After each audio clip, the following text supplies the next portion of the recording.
The day my dad hired an exorcist to get rid of my grandmother was the day everything changed. He'd been gone for 3 days, scared off by the ghost, but he finally walked back through the front door with a woman. She wasn't the usual type of woman he hung around either. She was tall and had pretty muscular arms under all her tattoos. She looked like she could kick my dad's ass, to be honest. She wore torn jeans, cowboy boots, and a tank top, and she peered around while Dad barked at me and Mom to get lost. "I need to talk to them," the strange woman said. "They might have seen something that could help." Dad's face reddened.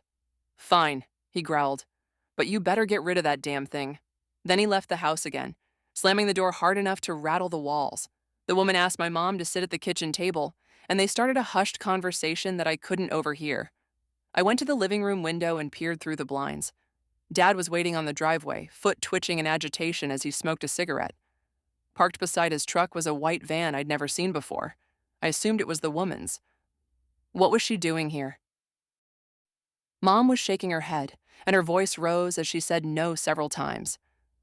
After a minute, she rushed away to her room and closed the door behind her, leaving the strange woman alone in our kitchen. The woman glanced at me, and if she was offended by my mom running out on her, she didn't show it. "Your turn, kid." "Who are you?" I asked, approaching the table but not sitting down.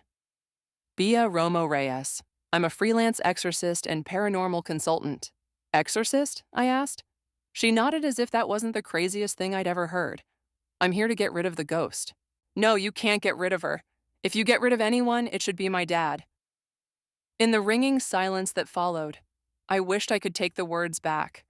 I should have lied and told her there was no ghost, that my dad was delusional and she should leave. I'd never imagined that someone could exorcise a ghost, and I couldn't let her take my grandma away from me again. Bia stared at me for a long time, and I shifted from foot to foot as the silence drew on. "I can put in a call to Child Protective Services," she said finally. My face burned, and I dropped my gaze to the floor, wondering what she'd seen in me to say that. Then I realized it probably wasn't me. If Dad had hired her, she must have heard the way he talked. "Don't bother," I muttered. "I turn 18 in 2 months, and then I'm leaving." There was another long silence. "Okay," she said. "Tell me why the ghost should stay. Your dad said she attacked him." I scoffed. "She just pushed him. He was drunk and cussing at me, and she pushed him away when he tried to grab me. Then her voice came out of nowhere and yelled at him to leave. He ran off. She scared him more than she hurt him." I'd thanked her before I'd gone to bed that night. I'd never seen her, but I liked to think she listened when I talked to her. Sometimes I would tell her things about my day, a good grade on a test or boy drama at school, dumb stuff like that. Half the time I thought I was just talking to myself, but other times I would smell her rose perfume or feel the mattress shift as if she'd sat down beside me. My grandma was the only person who listened, the only one who ever made me feel safe and loved. Bia folded her arms. It was a push this time, but next time could be worse. I've seen protective ghosts turn violent before. So what? She's my grandma. You can't kick her out of her own house. Bia surveyed me for a long moment. "Let me talk to her," she said finally. Talk to her? She'd only ever spoken one word, and that was when she'd shouted, "Leave," at Dad. Her presence was subtler, like footsteps when no one else was home, or how the stuff Dad knocked down reappeared back on the shelves before Mom and I could pick it up. It's why Mom and Dad could pretend her ghost didn't exist most of the time. Bia stood and pulled out a weird crystal on a silver chain. It started swaying back and forth, or maybe she was shaking it, I don't know. But she walked in the direction it moved. She did it 2 more times before ending up in the junk room. It had been Grandma's bedroom before my parents started shoving all their old crap into it. "There you are," Bia said, looking at empty air in the corner. Then she introduced herself to, well, I guess it was Grandma's ghost, but it looked like nothing to me. Bia's eyes narrowed. "Ma'am?" she asked. "Sherry McCullough? Come on, I'm looking right at you. I'm obviously talking to you." A few seconds passed in silence. Bia scowled. "I've been hired to exorcise you, Sherry McCullough, and I'll happily banish your ass from this plane of existence, but your granddaughter convinced me to talk to you first." Another moment of silence. "Well, I didn't want to threaten you," Bia replied, "but you ignored me until I did, didn't you?" Bia explained that my dad had hired her, and then it seemed like Grandma had a lot to say, because Bia replied things like, "uh-huh," and "yes, ma'am." It was weird, and I thought she was faking it. How hard would it be to pretend you saw a ghost, say a few things, and then charge a ton of money? But then she asked one final question. I know he's not thinking about your eternal rest, but wouldn't you rather move on, find peace? It's gotta be better than lingering here. The air pressure in the room suddenly increased, the smell of rose perfume growing so strong it was choking. The lights flickered, and the stacks of cardboard boxes shook dangerously. Was that Grandma? I'd never felt her so angry. Okay then, Bia said. The supernatural activity stopped as abruptly as it had started. My legs felt shaky, even though I knew I had nothing to fear. Bia hadn't been faking. She could really talk to ghosts.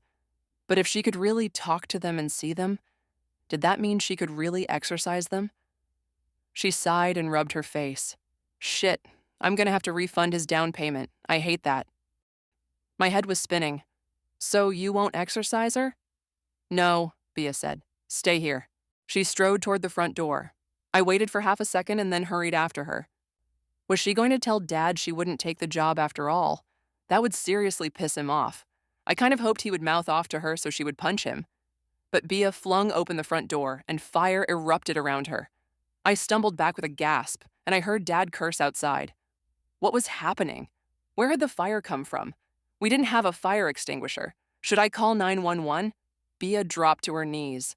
It's too strong, she shouted, as flames closed in on her like grasping arms.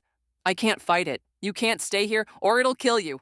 The fire roared, but not loudly enough to cover up the sound of Dad's truck starting. The tires screeched, and he drove away like the devil himself was chasing him. As soon as his truck disappeared from view, the flames went out. Bia stood and calmly dusted herself off. What the hell?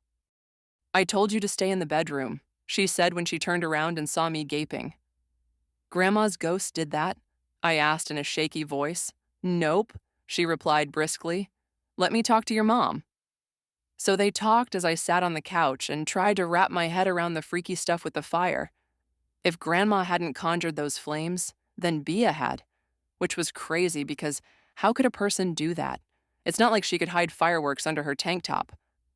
And while I'd only heard half of her conversation with Grandma, she hadn't reacted like the ghost was too strong or had threatened to kill Dad, so she must have made it up. Dazed, I tuned back into Mom and Bia's conversation. Apparently, Grandma had told Mom from the start that Dad was trouble, or at least Bia claimed that was the message she'd wanted passed on. Mom was crying by the end, but she cried a lot, so it didn't bother me as much as it should have. When they were done, I walked Bia out to her van. Thanks, I said in a low voice. I still wasn't completely sure what had happened, but I thought she'd faked a violent haunting to get my dad to leave, and nobody had ever done something like that for me before. Bia looked away and rubbed the back of her neck, looking awkward for the first time since she'd arrived. Don't worry about it. She handed me a business card. Give me a call if you have any more trouble, supernatural or otherwise. And she drove off. Dad never did come back. Thank God. Mom moped and cried about it for a while, but she eventually got over him. She's dating a new guy now. He's a useless bum, but at least he's friendly. I didn't move out on my 18th birthday like I'd been thinking, but I'm planning to get my own apartment soon. I almost have enough saved for the security deposit.